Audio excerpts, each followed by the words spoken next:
Business is coming back to the United States so that they don't have to pay tariffs. And I think also because of November 5th, the election.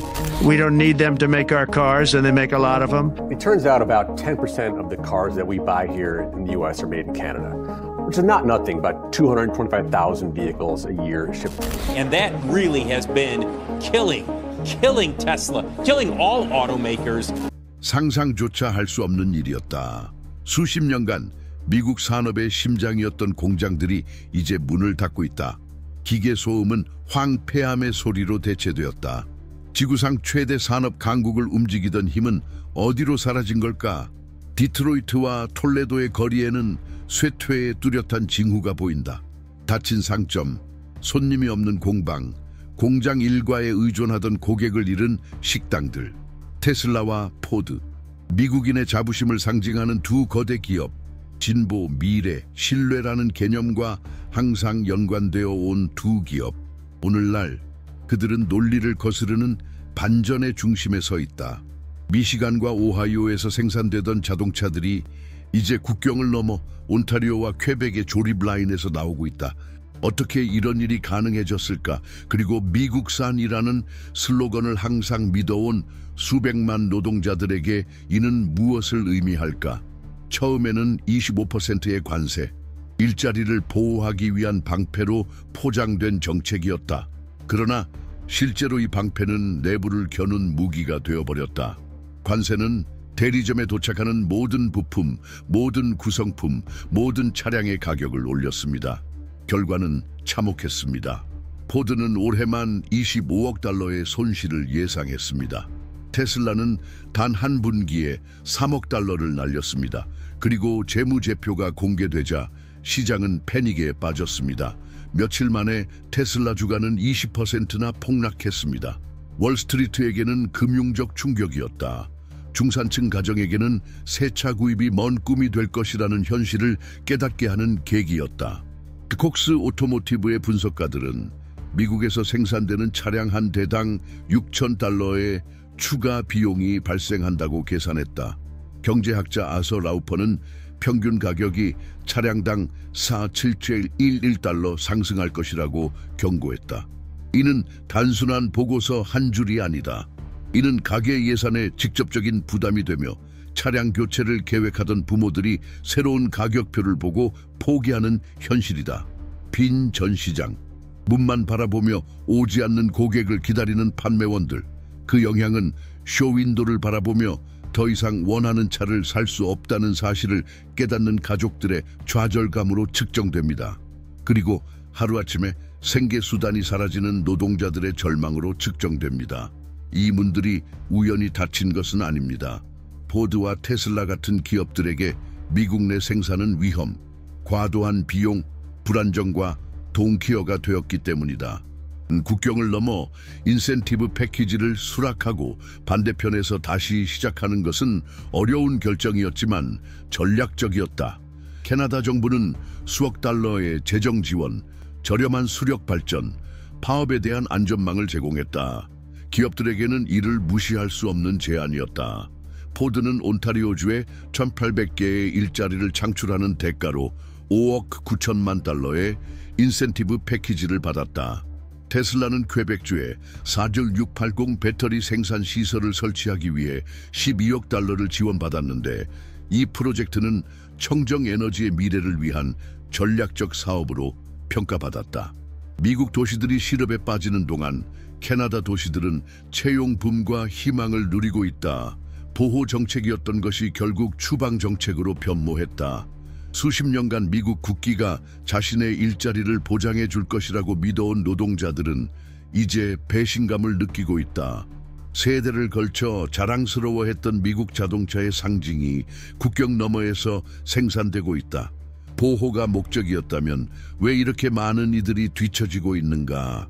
미국산이라는 꿈은 얼마나 더 버틸 수 있을까? 유지하기엔 너무 비싼 추억으로 전락하기 전에 자동차가 시작이었다면 지금 벌어지는 일은 다양한 분야를 가로지르는 지진이다. 그 영향은 중공업에서 일상생활로 옮겨가고 있다. 코카콜라, 하인즈, 캠벨수프 같은 다국적 기업들은 더 낮은 비용과 안정적인 에너지를 활용하기 위해 생산의 일부를 캐나다로 이전하기 시작했다. 대중소비의 아이콘인 월마트조차 공급망을 재편하기 시작했다. 자동차뿐만 아니라 철강, 알루미늄, 식품 원료, 심지어 소매 상품까지 포함됩니다. 이 움직임은 계속되고 있습니다. 국경을 넘는 각 화물은 워싱턴의 통제에서 벗어나는 경제의 한 조각을 의미합니다. 문제는 이렇게 다양한 분야의 기업들이 캐나다 영토에서 피난처를 찾았다면 다른 기업들이 같은 길을 따르기까지 얼마나 남았는가입니다. 창문이 막힌 집들, 버려진 땅에 세워진 경매 표지판, 일자리를 찾아 다른 주로 떠나 모든 것을 뒤로 한 가족들. 이 지역들은 유령 도시로 변하기 전에 얼마나 더 버틸 수 있을까? 강제 이주 트럭 한 대에 얼마나 많은 꿈이 실려 있을까? 부동산 시장에 미치는 영향은 파괴적이다. 산업 세금으로 번성하던 지방자치단체들은 이제 급격한 세수 감소를 겪고 있다. 학교는 문을 닫고 병원은 서비스를 축소하며 도로들은 유지보수를 받지 못한다. 공공부문의 취약성은 개인의 절망에 더해진다. 단순히 공장이 떠난 문제가 아니다. 캐나다는 미국이 잃은 것을 받아들이는데 그치지 않았다. 방역에 나섰다. 캐나다 정부는 워싱턴이 부과한 관세를 반영한 보복 조치를 발표했다. 북미 무역 협정 USMCA의 허점을 활용해 캐나다는 일방적인 힘의 과시로 보였던 조치를 대칭적인 대결로 전환했다. 마크 카니 총리는 의심의 여지를 남기지 않았다. 미국이 강경하게 나설 경우 캐나다도 동일한 강도로 대응할 것이라고. 이는 전략적 전환이었다. 미국의 리더십을 강화하기 위해 만들어진 조약이 이제 그 창시자를 상대로 무기로 사용되고 있다. 캐나다는 더 이상 종속된 파트너가 아님을 보여주었다. 게임의 규칙을 다시 쓰려는 경쟁자다. 브뤼셀, 베를린, 도쿄에서 각국 장관들은 유사한 조치들을 검토하기 시작했다. 외교 보고서, 비공개 회의, 아직 헤드라인에 오르지 않은 논의들. 캐나다의 행동은 선례가 되었다. 처음으로 동맹국들은 워싱턴에 저항하는 것이 가능하며 보복이 반드시 붕괴로 이어지지는 않는다는 점을 목격했다. 이는 지정학적 판도에서 전환점이다. 한편 미국에서는 정치적 상황이 복잡해지고 있다. 산업 주지사들은 긴급한 해결책을 요구하는 반면 노동조합들은 수십 년간의 노동권 성취가 무너지고 있다고 비난한다. 긴장은 정치적, 사회적, 정체성 문제로 이어진다. 워싱턴 정부는 보호를 약속하는 관세를 유지할 것인지 예상치 못한 상대 앞에서 물러설 것인지의 갈림길에 서 있다. 어느 선택도 쉽지 않다. 양쪽 모두 세계 경제의 미래를 바꿀 수 있는 결과를 초래한다. 하지만 이는 단순한 보고서 속 숫자가 아니다. 관세는 수백만 평범한 사람들의 삶을 바꿔놓았다. 올해 차를 바꾸려던 가정들은 계획을 포기했다. 성취의 상징이어야 할 것이 좌절의 대명사가 된 것이다. 예전에는 4만 달러였던 새 차가 이제는 거의 4만 7천 달러에 달한다. 종이 위에서는 작은 차이로 보이지만 이는 아이 한 명의 한 달 학비, 아파트 월세, 한 달 식비를 의미한다. 철강, 알루미늄, 자동차 부품에 부과된 관세는 공장에만 국한되지 않았다. 일상 속 모든 세부 사항에 스며들었다. 교통비는 더 비싸졌습니다. 운송비도 올랐습니다. 그리고 이 인상은 슈퍼마켓 진열대, 약국, 심지어 전기 요금까지 퍼져나갔습니다. 중산층에게는 마치 끊임없이 밀려오는 인상들에 둘러싸여 사는 것과 같습니다. 톨레도에서 우리는 이사를 준비하는 한 어머니와 이야기를 나눴습니다. 그녀는 남편이 포드 조립 라인에서 일자리를 잃었고 가족이 이제 다른 주에서 다시 시작해 보려고 한다고 설명했습니다. 이런 장면은 수십 개의 도시에서 반복된다. 온 가족이 소지품뿐만 아니라 삶의 한 조각도 함께 포장한다. 가져가는 것은 상자에 담을 수 없는 것들이다. 불확실한 생존을 위해 잃어버리는 기억, 유대, 뿌리다. 뉴스에는 미시간, 오하이오, 인디애나를 강조한 지도가 등장한다. 가장 큰 타격을 입은 지역들은 인구 유출을 겪고 있다. 젊은이들은 남부주나 동부 해안 지역으로 일자리를 찾아 떠나고 뒤에는 텅 빈 동네와 점점 더 비어가는 교실이 남는다. 그 영향은 경제적 차원을 넘어 인구학적 문제로도 이어진다. 수세기 동안 산업 노동력의 힘으로 유지되던 도시들은 이제 새로운 세대가 미래를 보지 못하는 통과 지점으로 변모하고 있다. 많은 은퇴자들은 소득 보충을 위해 지역 소규모 공장에 의존해왔습니다.